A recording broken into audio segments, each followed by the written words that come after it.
Hey, hey, hey, hey, hey! We're back for another conversation, another episode of Temple Transformation TV. I am your host, Stephanie Wilson, and I want to thank you for hanging out with me. So, really quickly, if you are looking for support and help, either spiritually, emotionally, or physically, you are in the right place. This particular video is going to combine two of my areas. It's going to combine emotion and it's going to combine physical.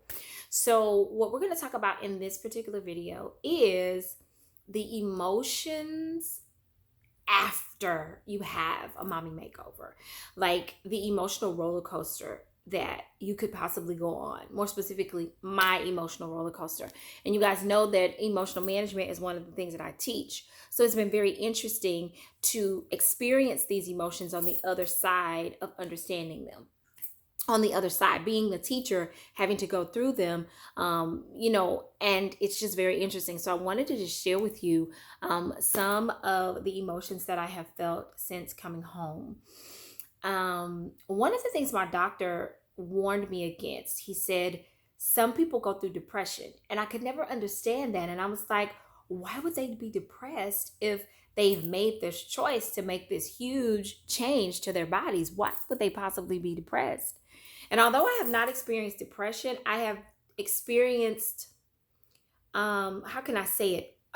It's not discomfort. Maybe it's the fear of the unknown because you don't know what your breasts are going to look like. Like, see, I'm only 5 or 6 weeks in. I have no clue what they're going to look like. The left breast has settled. I went in for my 1 month checkup like a week and a half ago. And he immediately, when I took the bra off, he immediately said, okay, the left one is settling. The right one has not.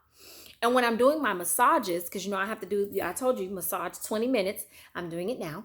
So when I massage, even now, the right one is still very, very hard. The left one is almost soft. It feels like a regular breast. It's very malleable. It's very movable. But the right one is just holding on a little too strong. So I don't know what they're going to look like. If you watch my previous video, I had this whole itching situation. And so it's still red. It's not itchy. It's not, where the pimples are there, but it's still another thing that I have to kind of wait and see. So it's not depression for me. It's just the fear of the unknown. Like, what is my body going to look like at the end of this? And then you look at your tummy tuck scar. It takes time, guys, for the scar to form and then for, it to, clear itself out. I still have a couple of places where the stitches, are there. And I may have, pulled a couple of spaces because I did work out like earlier this week. So that's, something that's an emotion that I'm having to feel.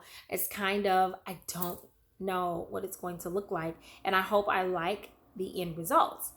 I can definitely say I love how they look from when I first got home to now, but I still don't know what the end result is going to be. So that's kind of an emotion that you will go through. It's that in between. What does it look like now versus what is it going to look like? And just not knowing that can put, a little pressure on you, make you just feel uncomfortable would be the word I would use. So that's one emotion. Another emotion is, stress is an emotion. I shared in a previous video some things that happen to bring on my itching. But if I isolate that one thing, the stress of making sure that you clean yourself twice a day, making sure that your gauze and your bandages are there, making sure that you're using your Aquaphor, your Vaseline, or whatever they're telling you, making sure that if you have nausea or any of these stuff, like if you're, my calves started hurting, like even before I worked out. And I was freaking out because I thought it was a blood clot. So just the stress of, post-surgery things that could happen and making sure I don't touch anybody. And then it's in the middle of coronavirus. It's just a lot. So I would say monitoring your stress is really helpful. I'm a member of Melaleuca, so I use some of the natural supplements through that store to help me with my mood regulation and just kind of staying, pretty even keel. So that has really been helpful. Another emotion is probably, I wouldn't say an emotion, I would say a symptom of the unknown and stress is overeating. So one of the things I teach, because obviously I've lost 137 pounds, so we're not going to go back to binge eating or anything like that. However, that snacks are the devil. They are from the pits of hell. You hear me? I've been snacking. And even though my portions are still relatively small to the normal human being, like my daughter and I could get the exact same snack, and I'm going to eat half of what she's going to eat, but it's still an oatmeal cream pie. You know, it doesn't matter that it's half. It's still an oatmeal cream pie and then chugged with a Sprite. It's not healthy. And so just managing that whole emotion attached to food, especially since I have a food addiction, and especially since I have an unhealthy relationship with food that has caused me to gain the weight. Now I'm losing the weight. So for me, and for you possibly, if you've struggled with your weight for your whole life, it's almost like taking an alcoholic and putting them in a bar. You don't do that. Or taking a crackhead and putting them in a crack house. You don't do that. So you don't take a food addict and just give them unlimited resources or access to food. That's not what you do. And so me making sure that my grocery list stay the same, even though my activity level and my work-life balance is totally different. Like I would get 5 miles in easily because I would park 8 blocks from my building. So to and from work was 2 miles every day without thought. Then I would go in the tunnels downtown. I would walk for 30 minutes 3 times a week. So I had it plotted to where I could get between 15,000 and 20,000 steps a day, easy peasy. Well, Corona then came and took all of that. So I'm not exercising as much. My water intake, because I have a gallon thing at my desk, and so I have alerts on my work computer, and I would just, it's just something about being at work with your coworkers than being at home. Home is a place that I relax, and so me working from home has been a real struggle for me. Getting up and going in my office gives me a little more. It makes me feel a little more like I'm at work, but I'm still at home. So I wouldn't say that there's an emotion attached to that, but the emotional eating is something that you gotta really watch, really watch, and just make sure that your carbs and stuff. Like I was purposely went to Luby's. I did a workout online yesterday for my crew, and I went to Chick-fil-A and got a grilled chicken sandwich, and then I got a side salad because I don't eat the fries anymore. And I came home and I cut the sandwich in half, and I ate half the sandwich and my salad for dinner. Then got up today, ate the other half of the sandwich, kind of for breakfast with coffee. And then I said, ooh, what else do I want? I went to Luby's. I made sure to get up and go to Luby's and get a vegetable plate, because I have to tell myself, you cannot go back to work. I cannot go to Whataburger. I cannot go to Wendy's. I just cannot go because I am afraid. So maybe the emotion is fear. Maybe the emotion is fear, now that I've kind of talked through it. But I know my weaknesses. So that's why I say it's interesting to experience these guys as the teacher on the other side of knowing exactly what my triggers are. I know exactly what they are. And so just kind of managing that, the fear of losing that management is something that I really struggle with.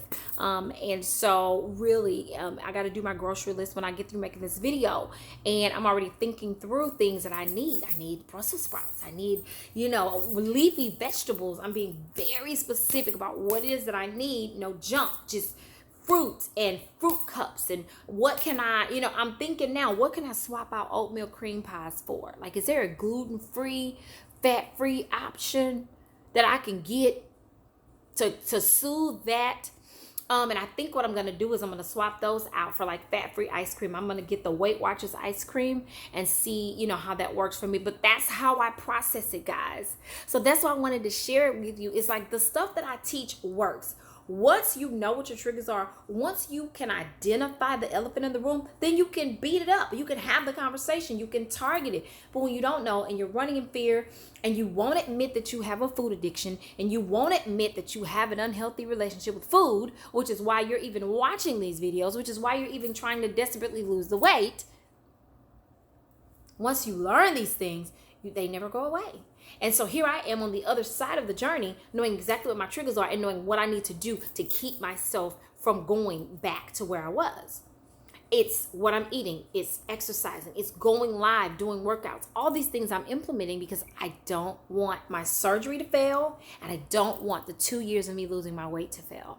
So I just wanted to share with you, I think there was 3 emotions that I feel with after the surgery. And so really, guys, the fear of the unknown, or stress, fear of the unknown, not knowing what the end result is going to be. Stress, managing stress, keeping yourself clean, and you know what I'm saying, making sure that you're following the doctor's order, because they send you these aftercare. It's like 4 pages of aftercare. It's like, I'm not a nurse. This is not how this works.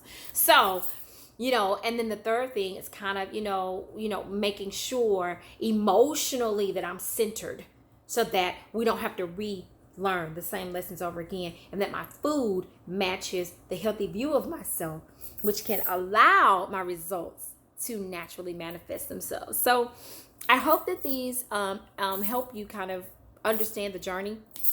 And I hope that if you're deciding to do the Mommy Makeover, that you still do it, because hopefully this will help you on the journey. I don't make these to deter you from doing it. I just want you to hear some truth in my journey. So I thank you so much for listening to me, and I hope you guys have a great night. I'm going to hop off here and go Instacart. Y'all might stop listening to these people that want to open back up too early. When they open the country clubs, that's when you go out. Be smart. Be smart. Be smart. Save your family. Be cool. Here in Houston, we got a 30-day mandatory wear a mask, or they will fine you. I'm so grateful that Judge Hidalgo stood up and said, no, we're not finna have this in Houston. Y'all gonna get somewhere and sit down. She's somebody mama. I said, see, that's somebody mama right there. This is that mama coming out. You want to be out, you better have on a mask. And if you don't have on a mask, you're going to jail, and you're going to pay this money. So be safe, guys. Be safe. Stay in the house. Use Instacart. I love my online shopping club. I get all the stuff that I need. I get my groceries from Instacart and everything else from my house from my online shopping club. I do not leave my house. Yes, I'm a hermit. Yes, it's boring, but I have 2 patios, and I have my garage. I have cleaned out 1/2 of my garage, set a table and some chairs out there. We play cards out there. Then I have another patio outside my back door, and then I have my front foyer that I turned into another patio. They all got different color schemes and different things. I got a life-size Jenga, and then I have life-size checkers out here. Not checkers. What's the thing? Connect 4. Yeah. Why? Because I'm staying home. Yeah, Corona not playing with nobody. So thank you guys for hanging out with me, and I hope to see you on the next episode. We're going to be talking about some spiritual and emotional stuff coming up, so please hang out for that. You guys have an amazing night, and I'll see you later. Bye.